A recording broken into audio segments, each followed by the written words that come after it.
오늘은 전신갑주를 취하라 라는 제목으로 하나님의 말씀 나누려고 합니다. 우리는요, 육의 몸을 입고 살아갑니다. 그래서 어쩔 수 없이 생각마저도 육의 생각으로 살아갈 수밖에 없습니다. 그것이 우리의 한계죠. 너무 당연한 일입니다. 이 땅을 살아갈 때 우리는 어쩔 수 없이 육신의 지배를 받습니다.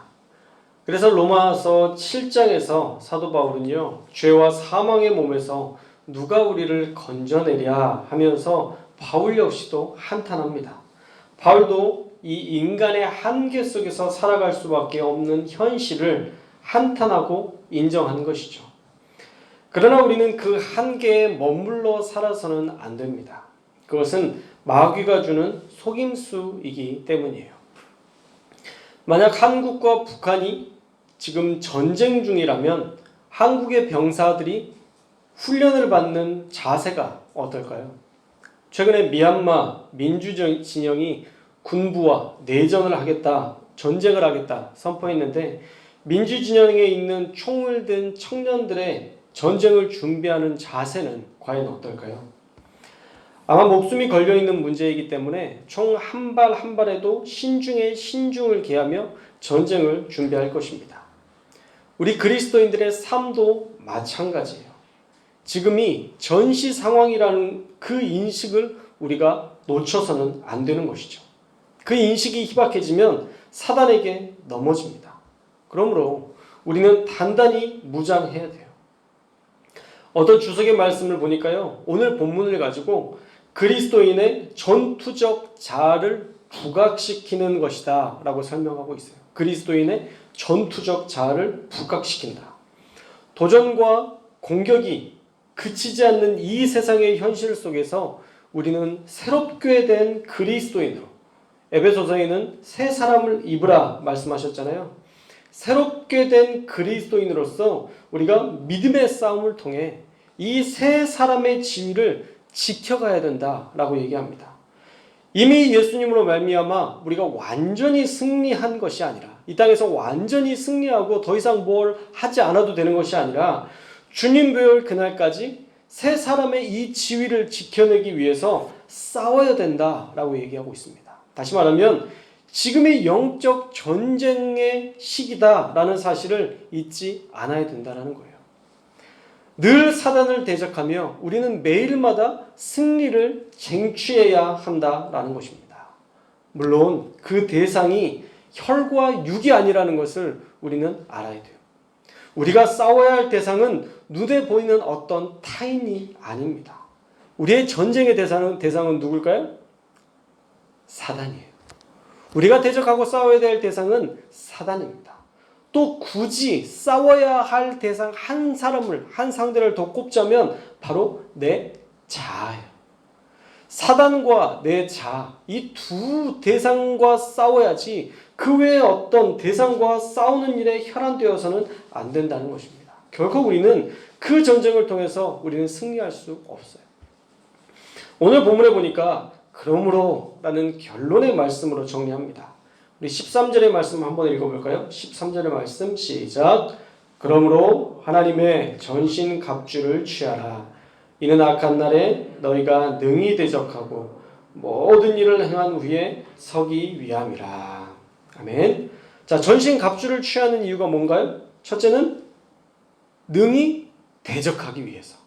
두 번째는 모든 일을 행한 후에 서기 위해서.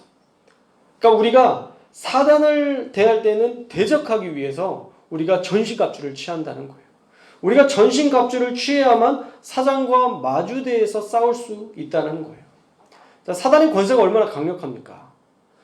그런데 하나님의 전신갑주를 우리가 취하면 그 사단의 권세를 대적할 만큼 강력해진다라고 말씀하고 있습니다. 또 서기 위함이래요. 마지막 날 하나님께서 우리를 부르실 그때에 우리가 당당하게 그 예수님 앞에 서기 위해서 우리는 전신갑주를 취해야 된다라고 분명히 말씀하고 있습니다. 사단에게는 대적할 능력, 하나님 앞에서는 마주대할 담대함을 얻기 위해서 우리는 반드시 하나님의 전신 갑주를 취해야 되는 것입니다. 그러면 어떻게 우리가 전신 갑주를 취할 수 있을까요? 사도 바울은요, 그 당시에 익숙한 한 사람을 비유로 해서 설명하고 있습니다. 아무래도 에베소 교인들에게 익숙했던 그 당시 로마의 병사의 모습으로 비유하는 것이 가장 적절하다라고 생각을 했었던 것 같아요. 그래서 이 전신갑주의 모습을 로마 군인의 모습으로 비유해서 설명합니다. 먼저는 진리의 허리띠를 띠라 말씀하고 있습니다. 자, 이 허리띠는요, 일반적으로 허리를 받쳐주면서 또 아랫배를 보호하는 장구이기도 합니다. 집중된 힘을 발휘하게 하는 그런 역할을 하는 것이 이 허리띠인데, 영적인 비유로는요, 진리가 우리의 삶의 원동력이 되어야 한다는 것이죠. 모든 힘의 근원이 진리여야 된다는 거예요. 진리가 우리의 허리를 받쳐줄 때 우리는 안정된 자세로 필요한 데 힘을 쓰며 살아갈 수 있다는 것입니다. 진리가 없는 강력한 능력, 사실 하나님의 나라에서는 아무 소용없어요. 진리 없이 힘만 가지고 권세만 가지고 있으면서 내가 누군지 알아? 라고 외치는 그 외침에 대해서 그것은 허공의 메아리보다 훨씬 더 가치 없는 소리일 뿐입니다. 둘째로 의의 호심경, 옛날 버전에서는 의의 흉배를 붙이라 라고 얘기하고 있습니다. 여기에서 말하는 의는요, 의롭게 살아가라는 것이 아니라 하나님이 우리를 의롭게 여겨주셨던, 우리는 이미 구원받은 존재라는 사실을 늘 인식하며 살라라는 거예요. 이 의롭게 되었다는 믿음이 사단의 어떤 공격에도 넘어지지 않게 합니다. 사실 의롭게 살아가는 율법은요, 우리를 구원하지 못해요. 율법이 사람을 구원하지 못합니다. 율법의 역할은 뭐예요? 죄를 깨닫게 하는 것까지. 율법의 역할은 죄를 깨닫게 하는 것까지이고, 우리가 구원받을 수 있는 것은 오직 예수 그리스도의 보혈의 공로로 가능한 거예요. 우리가 율법으로 구원받지 못하는 이유는, 우리가 행위로 구원받지 못하는 이유는 선한 일을 우리가 했지만 더불어 악한 일도 행했기 때문이에요. 우리의 삶을 플러스 마이너스로 해서 선과 악으로 구분해서 우리의 삶을 체크해 본다고 하면 악이 많을까요? 선이 많을까요? 선이 많다고 해도 큰 악이 하나 있으면 사실 그동안 살았던 모든 선은 아무것도 아닌 거예요.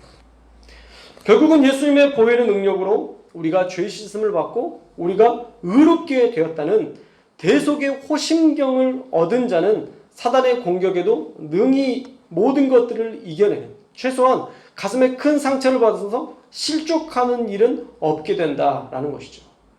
그렇다고 의롭게 사는 것을 부인하는 것은 아닙니다. 우리가 의인이라 불림받았기 때문에, 우리가 죄인인데 하나님의 특별한 능력과 은혜로 의인이라 칭함을 받았기 때문에 우리는 더더욱 거룩하고 흠없는 예수님의 의를 지켜내는 삶을 저와 여러분이 살아내야 된다는 것입니다. 자, 세 번째로는요, 뭐예요?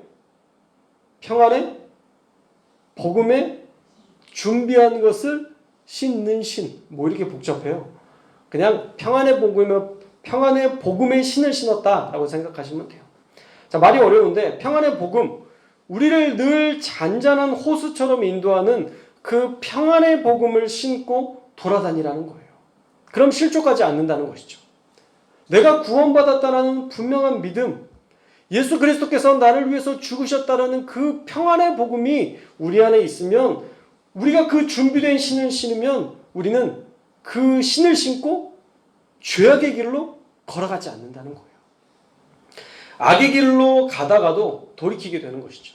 내가 그런 큰 은혜를 받았는데 내가 이 죄의 길로 가서야 되겠는가? 내가 이런 큰 평안을 누리고 있는데 굳이 내가 이 귀한 것들을 버릴 필요가 있는가? 라고 생각하면서 평안의 복음이 인도하는 길로, 그 복된 길로 나아가게 된다는 거예요. 그러므로 우리는 평안의 복음이 인도하는 길로 날마다 걸어가야 되는 줄로 믿습니다. 네 번째는 뭐예요? 믿음의 방패예요. 우리는 믿음의 방패를 준비해야 됩니다. 바울은 이 방패를요, 쉬레오스라는 단어를 썼는데 이것은 작고 둥근 방패가 아니라 여러분 영화 300이라는 영화를 보셨는지 모르겠는데 사람만한 크기의 그런 대문짝만한 크기의 큰 방패를 말하는 거예요. 사람 몸을 전부 가릴 만큼 큰 문짝같이 생긴 큰 방패를 말합니다. 이것은 여러 겹의 가죽을 대서 만든 것인데 전투 전에 물을 흠뻑 적셔주면 역청 기름을 먹인 불화살이 꽂혀도요 금방 그 불이 꺼진대요. 절대 불이 타지 않는다고 합니다. 사단은 여러 가지 불화살로 우리를 공격하죠. 의심, 두려움, 자책감, 분노, 낙심, 염려 등의 그런 불화살을 우리에게 날리는데 우리가 하나님을 신뢰하는 믿음이 있으면요 우리는 능히 이 모든 불화살을 믿음의 방패로 이겨낼 수 있다는 것입니다. 16절 말씀에 이렇게 나와 있죠. 능히 악한 자의 모든 불화살을 소멸할 수 있다. 무엇이요? 믿음의 방패가. 저와 여러분이 그 믿음의 방패를 가지고 있어야 어떠한 공격에도 이겨낼 수 있다는 거예요. 다섯째는 뭐예요? 구원의 투구입니다. 투구는요 머리에 쓰는 것만으로도 가장 높은 곳에 쓰는 것이기도 하고 머리를 보호하는 그런 장구입니다. 방어용 장구인데 사실 그 투구만으로도 그가 어느 나라에 속한 사람인지 금세 알아봤어요. 그 나라마다 다 그 얼굴을 보호하는 투구가 다 달랐거든요. 그래서 구원의 투구는 우리가 구원받은 존재라는 것을 가장 잘 드러내는 것입니다. 왜냐하면 가장 높은 곳에 있으니까. 우리의 머리와 생각, 우리의 말이 구원받은 자다운 생각과 말로 무장되어서 늘 하나님의 구원을 드러내는 그러한 삶을 우리가 살아야 된다는 것이죠. 자, 마지막으로 성령의 검입니다. 바울은 이 검을 마카리아라는 단어를 썼는데요. 이것은 짧고 곧은 칼을 이야기합니다. 언제든 빼서 쓸 수 있는 짧고 곧은 칼. 매우 다루기 쉽고 또 효율성이 높은 칼이었습니다. 히브리서 4장 12절에서도 말씀은 검으로 표현하죠. 하나님의 말씀은 살았고 활력이 있어 좌우의 어떤 날선 검보다 예리하다라고 얘기하고 있어요. 그래서 사단을 공격하기에 용이합니다. 사실 유일한 공격 무기가 뭐예요? 성령의 검, 말씀이에요. 우리는 말씀이 있으면 능히 모든 것을 대적하며 승리할 수 있는 힘을 얻게 되는 거예요. 우리 교회는 벌써 한 해에 2독을 목표로 성경 통독을 진행하고 있습니다. 놀랍게도 벌써 5독을 하신 분이 있어요. 이 50일 안에 3독을 하신 우리 집사님이 계십니다. 할렐루야. 저는 이 성도님이 사단을 오독오독 씹어먹을 권세를 가질 줄로 믿어요. 오독하셨으니까. 할렐루야. 저와 여러분이요 성경을 읽으면요 그런 능력을 얻게 되는 거예요. 막 믿어야지 하지 않아도 하나님이 믿음을 부어주시고요. 우리가 능히 어떤 것을 대적하지 않아도요 용서할 힘이 생기고요. 성령의 검이라고 얘기했잖아요. 하나님이 우리 안에 오셔서 우리와 더불어서 살아가시면서 우리의 길을 인도하시는 힘은 말씀을 통해서만 가능한 거예요.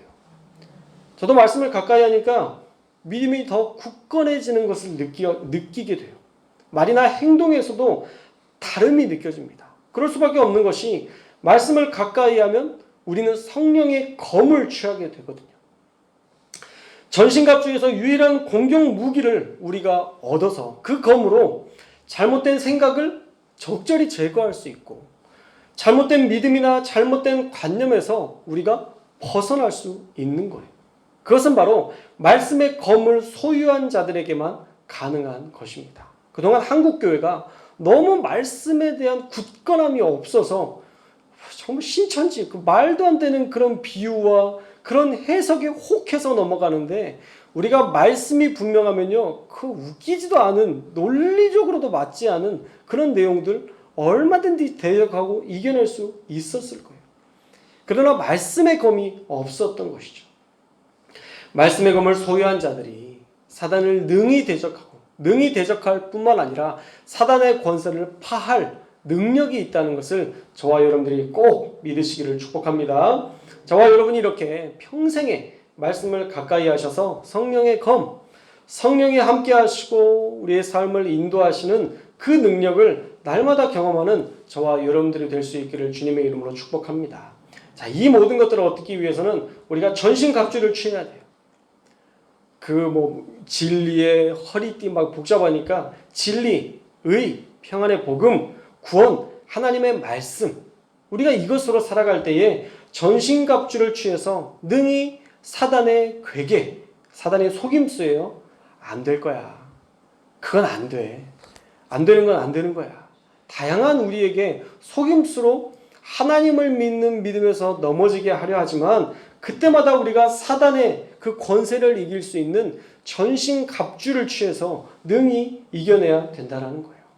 그러나 이 전신갑주는요, 부흥회 때만 입어서는 안 돼요. 주일에만 입고 다녀서는 안 됩니다. 우리가 이 전신갑주를 언제 취해야 돼요? 늘. 따라해 볼까요? 늘. 우리는 늘 전신갑주를 취해야 돼요.